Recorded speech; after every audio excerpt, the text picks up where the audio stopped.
With that, I'll turn it over to you. It's like you read my mind. It's a perfect tie-in because that's exactly kind of like what we're talking about and what the world actually right now is talking about. And before I jump into that, I need you to use your imaginations. That's my little one when he was about 2. I need you to imagine.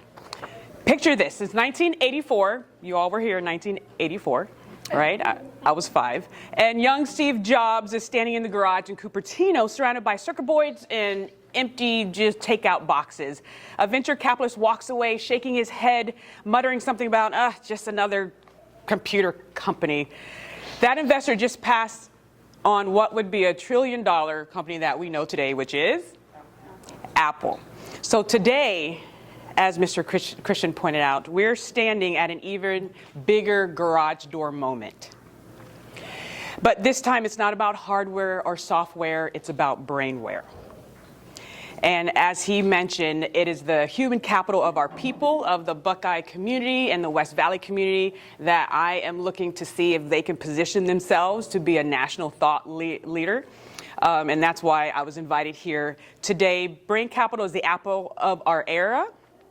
Just as personal computers revolutionize how we work and live, brain capital will revolutionize how we think, create, and thrive in an AI-dominated world. And so I'm going to go through it. After today, you're going to get your little certificate of brain capital, and all this stuff that I put on your desk will make sense. But this is the beginning of a wild ride. So for those of you who don't know me, my name is Genein. Yes, I do have a twin in the room. Genein, which I actually do have a twin in real life. Her name is Genein. So it's Genein and Genein. Genein, Jeanette. There's 3 of us. We're not triplets, though. Jeanette's 6 years younger. I'm an educator by trade. And then I started a nonprofit called Alumni 360, where the graduates of my elementary school came back once a month. And we talked about financial literacy, creative thinking, and just health, things that I felt they weren't getting in the school day. I taught at California State University Northridge for teachers who were getting their masters of arts integration and culture integration. And I also sat on the board of Donors Choose, which helps teachers get supplies into their classroom. But today, I'm here to talk about the power of the brain and if Buckeye is going to position themselves to be a thought leader in optimizing the brain power that you have in your community. Really quick, when you think of a flourishing brain, right? A creative, flourishing brain, what image comes to mind? I'm going to give you about 2 to 3 minutes. So the same thing, you're going to render in a physical form an image that represents a creative, flourishing brain. So for those of you who want to do this in your own workshops, I have them. It's a great way to get people talking. And also, my research is in creative thinking and the neuroscience behind creative thinking, what happens in the brain. And so when you get people talking through an image, it shifts perspective. And there's a lot there with that, but this isn't that workshop, so we're going to move on. Awesome. And another thing is I have people then create a narrative with combining them. And you'd be surprised what aspects of personality that come out just with 10-cent pipe cleaners. All right, so that is that. You are in the midst of doing great work to help with this solution. So brain disorders are on the rise, and Arizona has the highest numbers in dementia cases here per the Alzheimer's website. Anxiety and depression are among the highest factors in brain disorders, which lead to dementia, and Alzheimer's is a form of dementia. I do have a podcast, so I sat down with Dr. Harris, who is the thought leader, the global thought leader on something called Brain Capital, which I will explain today. And you can listen to that one, episode 127, on the Create and Grow Your Brain Capital. You can just type my name in. It's a very uniquely spelled name. And he talks about why cities looking at brain capital, not just from a health perspective, from an economical perspective as well. They're 2 sides of the same coin. Brain capital is, everyone say brain health, and brain skills. So brain skills, meaning your adaptability, your curiosity, your communication, your emotional behavior control, your self-awareness, your empathy, the skills that we're building in our school systems, the skills that you're building in your early ed are critical. And of course, what I'm talking about and what I study is creativity. But we're also looking at the brain health is lowering anxiety and depression, and which affects your dementia numbers in Buckeye. But also not looking at brain health from how do we starve off the brain disorders, but how do we optimize the brain from the beginning of life. That's where you're going to make your biggest blow. And I keep verifying with Genein, is Buckeye still the fastest growing city in the United States of America? She's like, yep. And so that's something to be aware of. And as of yesterday, Genein was there and a few other people, Buckeye is the first city in the United States of America to proclaim Brain Capital Awareness Month. Give yourselves a round of applause. Yes. Please hold. And wait. The city of Buckeye is the first city, and I did research on this, it's the first city in the United States of America to officially have a government official claim that July is the Brain Capital Awareness Month, to claim any month as Brain Capital Awareness Month. So congratulations, you can talk about that as this word gets huge. You can say, we're the first, right? And Vice Mayor Craig, how do you pronounce his last name? Eustace. He did a wonderful job reading to the future of Buckeye. I thought that was a perfect strategic lineup. So please take that in. So how is Buckeye going to build the brains of tomorrow to have brilliant brains? First of all, we do have this book. We released this book yesterday. Buckeye helped us release this book around the nation with that proclamation, and as you saw, we were on American Life and the news. Your World Economic Forum says, look at the skills that your school districts are making sure your kids have. 7 out of 10 of those skills are brain skills. We're all focused on AI. We need to have our kids. And now they're saying, oh, wait, they need to be emotionally aware. They need to know how to shift perspective, which you just did with that. They need to know how to spot patterns in their environment, and they need to know how to use their brain to be able to make decisions in real time. So that's what we're looking at. And as we presented to the City Council of Avondale, I would love to present to the City Council of Buckeye. I got to get my name on that list. But just to say that our brains are under attack, and then what does that mean? If I have a fictional company of a 10,000 employee company that does not look at the brain capital of my organization, these are the losses that are here. And so we're looking at 11.2 million annually to an organization, a 10,000 person organization, a productivity loss. You're looking at 2.2 million in productivity losses. And so this is why we're presenting this, is because the amount of losses, not just life loss and flourishing loss, but also your economical loss in Buckeye is going to be huge if a strategic plan isn't put in place soon. And as my son said to the city council, if your brain doesn't work, you don't work.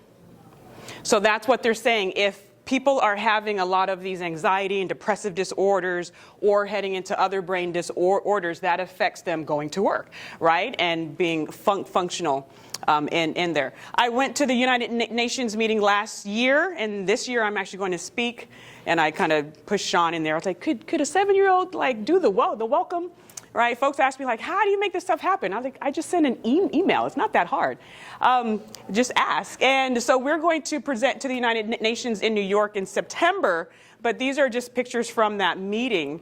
And she said that brain health includes your mental health, your neurological health, which impacts your workplace performance. So your businesses here that are trying to bring this in and now strategize, and your nonprofits that are aware of this is what is going to be affected. Employers have an important role to play in the brain economy. That's what you have in front of you, the blue and white sheet. That's from the McKinsey Institute. They're the top data researchers in the world, but their data is solid. And this is from her presentation at the United Nations. And she said that if employers take this seriously, you can increase your GDP up by 12% when you invest in employee brain capital, which is brain health and brain skills. And she said that look at the working days that are lost when we do not have in our strategic plan the brain capital of our Buckeye employees. And so taking that into effect, they did all this research and they narrowed it down. This is on the back side of the blue and white paper. And then I can see if I have a few extra as well.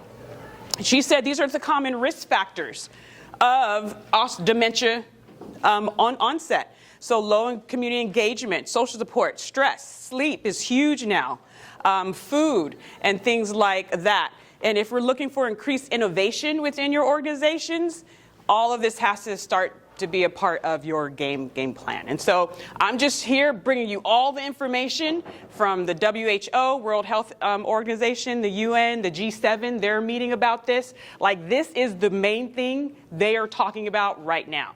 So I was like, Christian, how do we get this to your leadership? So it's not to you like 2 years from now. Right? So normally I would have you talk in turn and kind of debrief what you think about, but I want to keep going to make sure we have enough time for our second speaker. So creative thinking is a choice. When you ask your brain to think creatively, you're asking it to use extra energy. When you wake up, right, you have so much energy in your brain, and as you go through your day, your energy depletes. It's like a metabolic budget. And so this is why brain health is on the other side of that coin, because if you're not sleeping well, eating well, moving, exercising is huge. You're asking your brain to do something that it doesn't have the energy to do. So that's why creativity plummets if the health part isn't taken apart. And so organizations that have both of those sides are going to be rising to the top because your brain has a metabolic budget. But the flesh in our skulls, it's meant to think and feel. And that is the power of self-growth. And it's a thinking machine, it's a thinking flesh that you actually have to use or to protect itself, because it's an energy hog, right? It's 3 pounds, but uses 20%. If you're not using parts of it, it'll program itself to let those parts of the garden wither. So the diversity of thinking and the depth of thinking, just one level past what you're used to, is the way to keep the whole garden flourishing. And it is a garden in there. There's chemicals, there are things moving, there are different types of brain cells. It's not just neurons. So I would try to give that metaphor analogy, if you will, that it's a garden and you have to irrigate it and stimulate and tend to all the corners, particularly the ones you're starting to neglect. Maybe it's your left hand. Getting out of the box and engaging the recesses of your mind is the most important thing. And then you have the creative things happen. Dr. Rahul Jandile, and he is a neurosurgeon over at the City of Hope in Southern California. He's wonderful to listen to. He has his own books out and everything about sleep. And so as you do wonderful things with being a dementia-friendly city and taking care of those who currently have dementia, in addition to that, the conversation is now we can actually prevent dementia. Now, I was very careful using that word, looking at all the research. Can you actually say that? Can we prevent Alzheimer's by going upstream? Right? Instead of just focusing on trying to pull people out the river downstream, can we go upstream and look at your early ed programs, your maternal health? I don't know what type of programs you have for maternal health here. And look at your K-5, definitely, and things like that. So I'm trying to do what I can do. My son and I are writing books. I'm just doing a curriculum out of that book right now, which will launch next week. So we're ESA approved, things like that. But it's bigger than a little book from a teacher and a 7-year-old, right? This has to be a system, a citywide strategic plan. And so we come to Earth curious. They come to Earth with beautiful, ready-to-learn brains. We just need to protect it, and we need to make sure your workforce, your adults, because Alzheimer's actually starts in the brain in midlife. It's not a lightning strike thing that shows up at 67. It's a cumulative, right? The tangles, the taus, amyloid beta, it starts forming 30s, 40 years old. And then you see the behavior or the symptoms in the 60s, 70s, and 80s, depending on how resilient and the cognitive reserve. So students who build up cognitive reserve at the beginning of their life, their brains are more resilient to push off the effects of dementia. Right? So that's why this is a early life conversation as well. And so hold up your pipe cleaner creation. Wonderful. Awesome. And you can take a picture of it after the last presentation. And I just wanted to leave you with this, just to once again prove that this isn't just Genein just woke up with this idea and wanted to present. This is a global conversation going on. Texas is trying to be the leader, but I'm like, why not Buckeye? Why not West Valley? Why not Phoenix, right? Phoenix did give us a proclamation, but she didn't read it officially, so Buckeye's the official first one. And so we are looking to do more work with that. We've journeyed from classrooms to clinics, boardrooms to the Capitol, and local labs to global summits. And if today has made anything clear, it's this: brain capital is not a future concept. It's today's imperative. It's the foundation of a competitive economy, a healthy workforce, and an innovative society. And now, as we close, it's time to turn ideas into action. Because the work doesn't end here, it begins here. So as we look ahead, 4 powerful opportunities are calling us forward. First, Texas has a chance to lead. The DPRIT Act laid the groundwork, but now we need to finish the job. A critical ballot initiative is coming, and it's up to all of us to ensure voters understand what's at stake: cognitive health, economic resilience, and our future workforce. Second, Houston can shape the next economic revolution. Just as we led in energy, we can now lead in brain capital. By launching a brain economy transition initiative, we can future-proof our industries and show the world what it means to build brain capital at scale. Third, this is a global moment. Brain health belongs to the global economic agenda in the G7, G20, UN, and the World Economic Forum. If we want public-private investment, if we want alignment, if we want action, we must speak with one voice. And fourth, momentum needs champions. From Houston to Washington, and from policy to practice, it's business leaders and advocates who will carry this forward. In 2026, we will announce a brain economy transition strategy.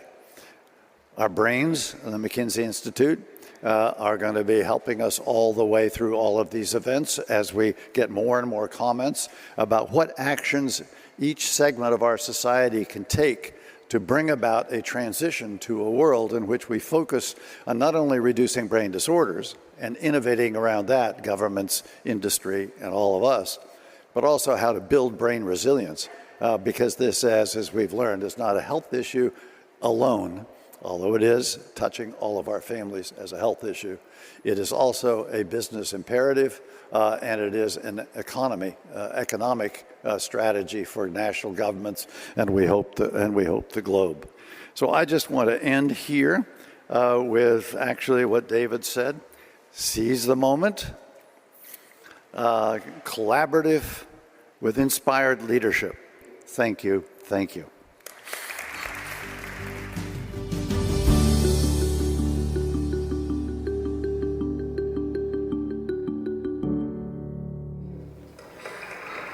And so we just end with that. I thank you for allowing me to take up your time with something that I believe will put Buckeye on the global map as your brilliant brains come together and really think more about that. Just so you know what's in front of you, here's some information about the brain curriculum that we are doing. I'm talking to Christian. I would love, this is once again just me and like 2 people, one of my 3rd grade students who's now 20, trying to do what we can do. We're putting on the first Brain Capital Conference in the West Valley. we would love your help to just get people there. If you want to come, if you know any sponsorships, we have just neuroscientists coming, just thought leaders, but we also believe the arts are a big part of teaching people to take care of their brains. So you can check that out. Would love to just see you there or just get your ideas. If you want a copy of the proclamation, it's this yellow sheet. If you want to see what the mayor's office wrote, and then you have this. This is from McKinsey Institute as well, and I believe that is it. Our nonprofit is Lyrics and Leadership, which we use the music of iconic artists to teach brain health and leadership skills. Because hey, go sing to Prince and then learn about, you know, how to breathe and stuff like that, right? And Lauryn Hill and Dolly Parton. Like, how do we make this fun? Basically, is what we're trying to say. And lastly, you can just share your creations, and I thank you for your time. Thanks. Oh.